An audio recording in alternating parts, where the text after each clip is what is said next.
At the risk of dating myself, in 1967, I started junior high school.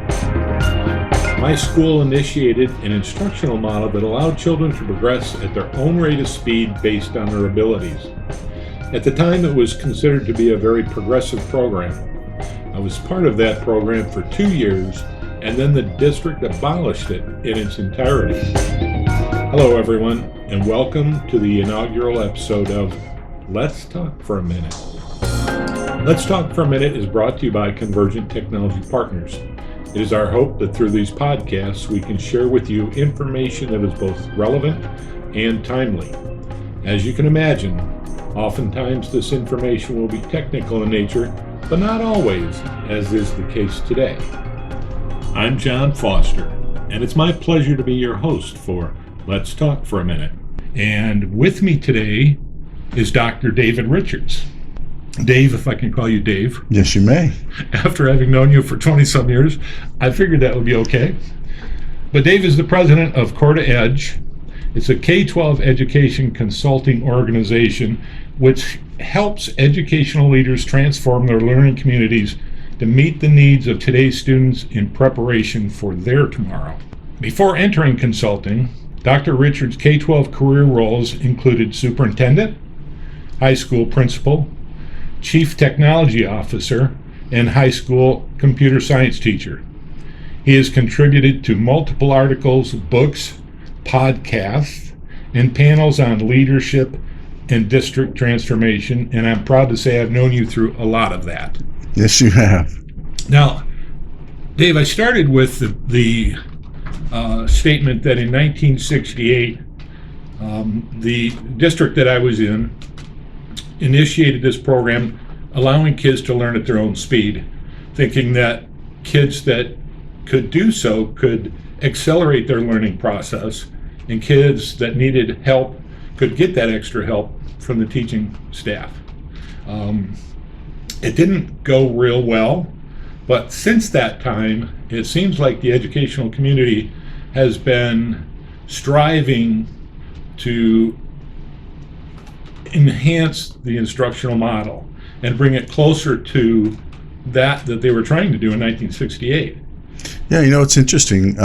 When we started the conversation, when I was superintendent at Fraser Public Schools, we started the conversation about can we design a school system that would allow us to move to where we don't have any grade levels at all, and which is the same concept that you're talking about. Sure. So we came across an article in a 1955 issue of Homes and Gardens where the author talked about how powerful it would be to design schools with no grades. You just allow kids to move based upon ability and performance levels. It's a kind of a move on when ready model. So I think that part of that transition, that conversation has been out there for decades. The challenge has been you're always dealing with planning from what you've experienced, right, and what we've known. And that's been the traditional model of how school happens, not necessarily how learning happens. Right. And so shifting the conversation really has been about responding to society has a very different ask of us today. Not just because of COVID or a pandemic, it's because students are growing up in a world where learning is in the nearly now, and kids are being exposed to the reality that teachers are everywhere, whether it's YouTube, Facebook. Kids are able to access content and content experts Sure. at a very different strategy, very different way than when we had gone to school. And so how we respond to that and how we design for learning rather than for school is probably the biggest challenge that's in front of us right now. Right.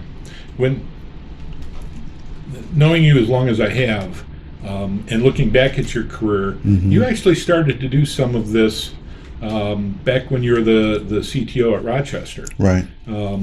I remember some of the programs you were trying to initiate there and move that district in a direction using technology to facilitate some of these things you just talked about.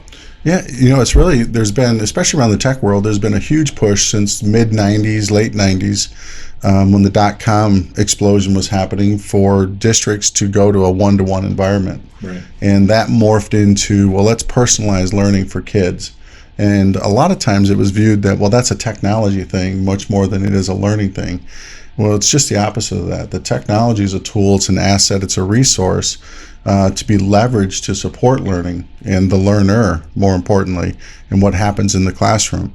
And so I think that this transition has been going on or has been happening for a long time.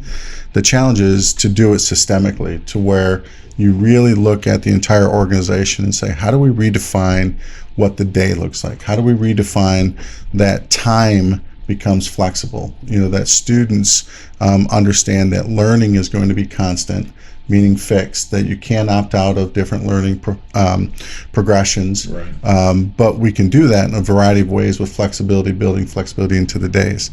So I think it has been an ongoing conversation in transition, but the challenge is you're constantly trying to take a look at how do we bring the best of what we've done traditionally forward into this new model of learning. Right. And I'm sure it's like anything that involves change. There's people that are very much for it and will be your cheerleaders, and there are people that kind of sit back and say, I don't know, I'm a little fearful of this change. Yeah. I remember a quote I saw at a Bixie conference one day where the guy said, I know you're afraid of change, but you're really going to hate obsolescence. And I think we're moving to that point where the instructional model is really radically changing, and I think we've seen some of that, or at least some step up of that with the pandemic and trying to get kids back in school. Yeah. So over the years where you've tried to make some of these changes, have you met with a lot of resistance, or are more people becoming cheerleaders? Yeah, I think the resistance has been almost a grieving process more than it's been because it's complex, it's messy work. Sure. And so I don't know that the resistance has been to the idea of trying to provide every child with an opportunity to be successful every day. It's really hard to argue with that. The resistance has been more to the messy work and to saying, listen, I know that you've been very successful with what you've done in the past, Right. but that's not going to work going forward. And like any other industry, education needs to redesign and redefine how we deliver our product to our communities. Every other industry has gone through these changes, continues to, in order to have sustainability. Now's our turn. And I think the pandemic has certainly amplified that, the need for that. But the reality is that parents and kids are choice is here to stay, whether they choose to stay in a local school district, go to a charter school, parochial school. It's going to be about what model are you providing me to learn and to help me be the best prepared I can be to be successful going forward Right. in the future. And obviously, as you said, there's some resistance to that change. I assume on the instructional staff side, but what about on the kids and parents side? Yeah, it's interesting. We always talk about students being digital natives and that they're very comfortable with the technology. I think they're very comfortable with the technology. I don't know that they're very comfortable learning with the technology. Correct. I agree. Which is totally different. Agree. When you start talking about, well, we want to check for understanding or assess your learning using technology, or we want to extend your learning day so that it goes beyond the regular school day. We want to leverage technology to do that, either through a learning management system or a laptop, mobile device, whatever that may be. There are kids, especially the older kids, the high school kids, who start to grieve and want to go back to what they knew because they knew how to play that game really well. Right. And the new game is much more transparent. It's much more vulnerable to where, you truly have to demonstrate mastery. And you can't opt out of chunks of learning and still, just get the grade that you want to get and get by. Right. We're saying that we're going to design a rigorous and relevant curriculum that we expect you to demonstrate mastery on, and we're going to support you all the way through that. We're going to give you the opportunity to be a part of designing and crafting that, but you will be held accountable for your learning. Right. And that's where I think you get a little bit of resistance from the kids. Well, sure. Yeah, I think parents are trying to understand that model as well, Yes. because it's very different from what they knew. It's no different than using technology in the learning process. A lot of parents sometimes when they're resistant will say, well, we never had technology when I went to school and I'm just fine. Right. Unfortunately, times have changed and the expectations have changed, especially for employers and at the university level. Absolutely. And I think, one of the issues surrounding that too is the fact that kids have access to content all the time. All the time. But content is not always good content. Mm-hmm. How do you deal with that? I mean, is that part of the instructional model, or is that part of parenting, or is that part of really getting the buy-in from the student that says, we're going to help, like you said, craft, your education and what you learn and how quickly you learn and how well you learn, but it means staying away from these distractions. Yeah, having a clear and viable curriculum is a cornerstone for any school district, any learning community, to make sure that the kids and the parents and the staff are all on the same page, have a shared language, common language about what the expectations are for student learning. It shouldn't be a lottery system where you walk into the classroom every day wondering what it is we're going to be learning or what are the expectations for me as a learner. And so having that strong foundation, I think, sets districts and learning communities up for success. And then you have that partnership or that convergence of the parent, the student, and the school district coming together and having a shared vision for that child's learning. Right. Not just the big picture, but for that specific child. That's when you really get to personalized learning. There's a lot of folks that talk about, well, we want to personalize learning for every child. Well, you can do that, but you have to tackle time and you have to tackle instructional design to do that. Sure. Now, and I know you do a lot of consulting in the leadership arena, and when I look at the model that you're describing, there's got to be an element of parents that will have difficulty with this, not from the standpoint of they don't want their kid to progress forward, but maybe they're not sure how. Maybe they're not technology literate, and would find it very difficult to help their kid in that curriculum piece or mastering that curriculum. How does, as a leader in a district, how do you identify those people and how do you help them? I've often said during this transition, we're literally looking at educating two generations at once. So as a leader, being able to articulate that vision without using a bunch of edu-speak and terminology right. that is very specific to our industry or our field, you have to be able to talk through the why. You have to help people understand, here's why we're doing this level of work and why it's going to be important for your child. And then you have to have a level of vulnerability that it's okay, it's trust, right? If I trust you, I'm going to take a little more chances with you. I'm going to give you a little bit more patience and grace that as you go through innovation, because it's very disruptive, I'm not going to start losing my mind the first time things start to not go easy or, there's bumps in the road. Which would be easy to do. Easy to do. Because it's like, listen, your child is your most important thing in your life, and you're trusting it to the local school district, and so you want to make sure that what they're doing is right and good for your child. So it's their future. It's their future. Exactly right. And you have them for a short amount of time, and so how do you prepare them the best to be successful going forward? So I think the redesign piece on the vision for leaders is big. Developing a shared vision so that if in our school district or in our learning community, when we talk about a certain innovation, whether it's hybrid learning, blended learning, virtual, whatever that is, if we're talking about competencies, if we're talking about mastery, do we have the same understanding of what that language is? So that we have a common definition and we know what it is. We know what the target is. We can describe what our desired state is. 3 years from now, this is what our district is going to look like. That our mission statement is alive and real. We know our purpose. That's our mission statement. And that's the part where, for me, I really enjoy working with leaders and talking through and saying, let's build a strong vision. Let's talk about how we're going to communicate that vision to your staff, to your community, because it's about telling your story. Sure. And especially for superintendents, that's a pretty risky job. You can be out of a job pretty quickly if you go too far off the grid. Right. And so you have to be really intentional with your time and how you do that. Yes, exactly.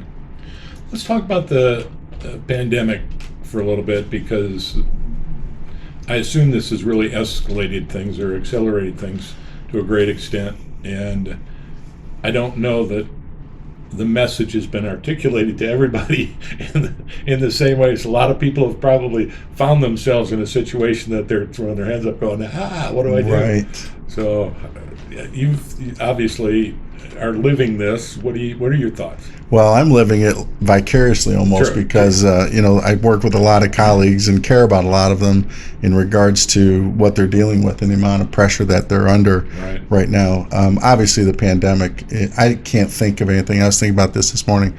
I can't think of another incident or situation where education at its core has been so disrupted. Right. And disruptive innovation is one thing.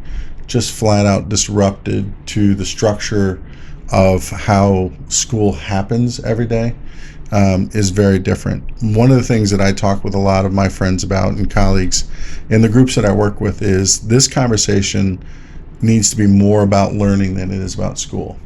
So if we all sit down and we're trying to define a path forward, if we start with the structure of school, we're going to be able to figure out health and safety protocols and the management stuff, but it's going to be really difficult to redefine learning. Right. Because we're going to try to retrofit learning, this new model of learning, into an old model of school. Right. And you even see that with some of the online practices that are happening, where they've taken a traditional day and they've tried to force fit it into an online environment. Right. And you end up with Zoom zombies, and you end up with Right. kids and teachers going, listen, after 2 weeks, I'm done. I'm toast. I can't do this every day. This isn't what I signed up for. And so redefining that and thinking about that through the lens of how do we design learning, and how do we check for understanding? How do we find out and let kids demonstrate their mastery in a very different way than what we were doing in the past? Right. Well, correct me if I'm wrong, but as difficult a process as this must be for everyone involved, parents, teachers, administrative staff, everybody, I'm wondering if this is all going to help us in the long run, because it will point out some of the failings of certain areas and say, wait a minute, for instance, how do you deal with the social aspects of it? How does a teacher, gather from the student, the feedback that isn't just verbal? Right. Those types of issues. How do we do testing? How do we make sure that the process is really working? So I would think that some of the issues surrounding this pandemic will help us in those areas. Yeah, I think it's forcing a change, right? And it's exposed some gaps that we have in the existing model, which is fine. Right. It's certainly, we've talked about it being disruptive, but there's also a huge opportunity here. Yeah. For those that have wanted to change the system for a long time, this has presented an opportunity to really reimagine what school looks like, and to say, listen, we know that what we were doing was good. This isn't saying that our schools were broken in the past. This is just saying that we have an opportunity to redefine how learning happens every day for every child. So with that in mind, how do we make sure we do it in a healthy way, that we're not just trying to be compliant or reactive to what the external forces are, because there's a tremendous amount of external forces on school districts. Very much so right now, yes. And so how do we take and design with the kid at the front of the conversation, the staff member, keep that in mind, right? Capacity-wise, how do we help them navigate this? And then from there, we start looking at how do we build school around learning. Right. So it's very different. It's a big culture issue too. Oh, huge. And I, you mentioned this a couple of minutes ago. You've got some staff members that are throwing their hands up and saying, hey, this isn't what I bought into, and I'm leaving in an environment where they're short on teachers already. Yeah, So and it's going to stress the whole process. yeah, the reality is we can't afford the brain drain. Right, We exactly. can't afford to let really highly qualified staff members check out. Right, And we're not getting enough people to go into education as it is right, for a variety of reasons. So how do we support the field, and how do we come along beside those that may be struggling right. in this environment? But I would say, once we get to the place where there's a vaccine, and I think the question is okay, if there's a vaccine and everyone has a higher level of confidence, are we just going to go back to the way it was? Excellent question. And I hope we don't. Right. I mean, I've been that person who has said, and I love schools. I'm a product of public schools. Right. It saved my life beyond a shadow of a Right. doubt. So let this be the catalyst. But let it be the catalyst for us to say, what were some of the things that we were doing that maybe we shouldn't be doing, right? Because time is valuable. Sure. How strong were our digital ecosystems? Not just because I'm a tech guy, but from the fact that if you don't have a robust infrastructure, if you don't have 2 clicks or less for kids and teachers to get to content, Sure. if you haven't designed around an entire digital community, communications, your SIS, your LMS, all those pieces, Right. this is your opportunity to say, well, okay, we've got some holes in our organizational structure, and how do we fill those holes? Right. Exactly. Yeah. Now, without getting political, Yep. Betsy DeVos has said, "Be ready in the spring. We're going to test." Yep. And there's been some real pushback, Yep. and I understand that, but I don't know how we assess whether or not kids have spent this year learning or not if we don't do something in line with testing. Well, my concern with the assessment piece is that it just is not taking into account all the social and emotional issues that kids and school districts have had to deal with. And we often talk about some of the kids that don't come from the greatest home lives, but Sure. we have staff members that don't come from great home lives either. Right. And yet we're putting pressure on them and saying, listen, by the way, Right. we're still going to put an assessment out there, and then we're going to publish your results, and everyone knows this Captain Obvious on this is that when you have the loss of learning that we had starting in March all the way through the summer, kids, no summer school, kids were not connected to their learning, so you have at least a 6-month gap in student learning. Sure. Quality student learning. Yes. Right? Even though they were doing some continuity learning plans, kids were not connected to their school the way they would have been and Absolutely. finished their school year. And now we're going to put an assessment, a high stakes assessment in front of them and say, do your best and expect to see what? What do you expect to see in the results? Rather than taking the time and the pressure to do the assessment, how about if we make sure the kid's okay? How about if we make sure the staff doesn't want to quit the profession and walk away? Right? I'd Sure. rather put the energy and resources and dollars into closing the gap, telling each district, listen, find out where your kid is at, assess however you're going to assess your child in the district, and then let's talk about strategies to close that gap to get that kid back caught up to where they need to be. Okay, so that's more of a let's sit down at the table and figure out what's appropriate and best for the kid, like you said, to close that gap, as opposed to an assessment that now might determine funding and other things. What's the value of the assessment? What are we going to do with the results? Let's say they take the test, right? They do the spring testing window, and then we get the results back, and it shows that kids have achievement gaps, that we lost learning. Duh.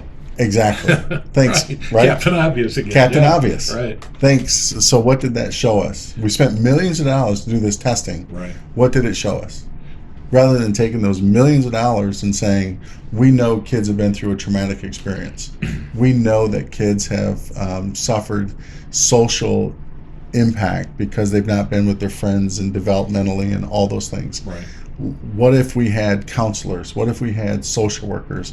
Other resources that kids could go to, and you start building them back up. Right. That's, to me, that's a better use of the time and money I would agree. for those school districts when you're Yeah. looking at it. I'm trying to find something here real quick. Because you tagged something with the social, emotional, Yeah. and I'm assuming that if we take that money, we take it away from the spring testing and say we're going to try and apply it at a different level to determine these things. Do we do that at the state level, or do we push that down to a local district?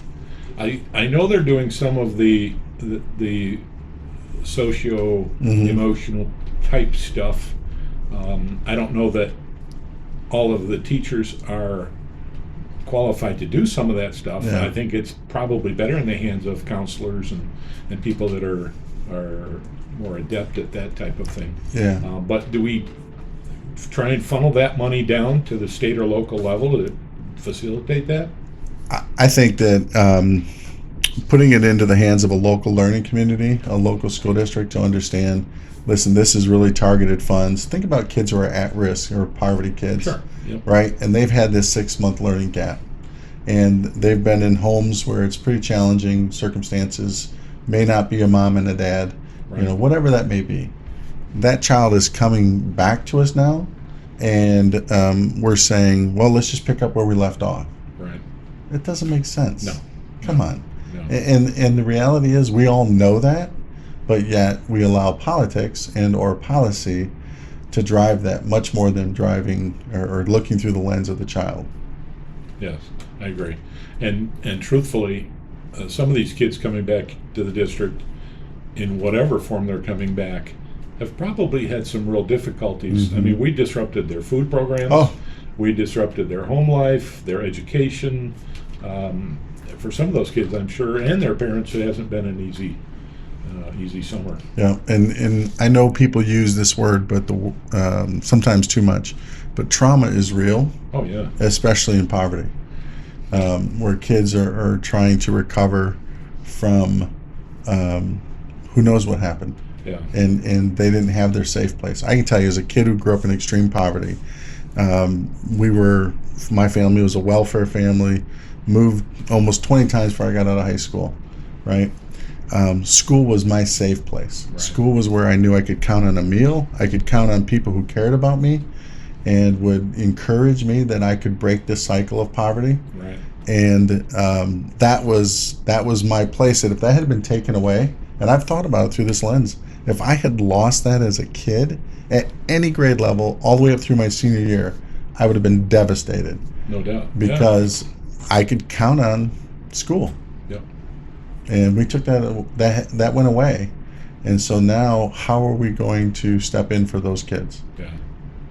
I don't think it's with a state assessment. I don't think that would have met my needs You don't think of so? what I needed coming back from 6 months away from my friends and my school and the teachers and the adults who gave me hope that I could change my life. Right. Well, and I even forgot about that, because we not only disrupted all of those things, but we also, as you said, took them away from their friends. Oh, even. socialization. Yeah. Yeah. Exactly. That alone, we said, listen, you can't be around each other. You never know. You don't know who's carrying Exactly. pandemic. So Yeah. stay away from each other, which I understand. I mean, health and safety is critical. Right.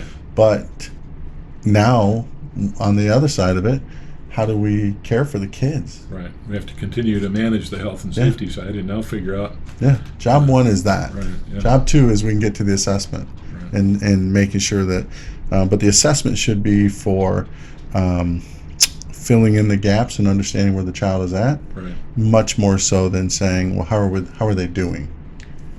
Yeah. Which is a big issue.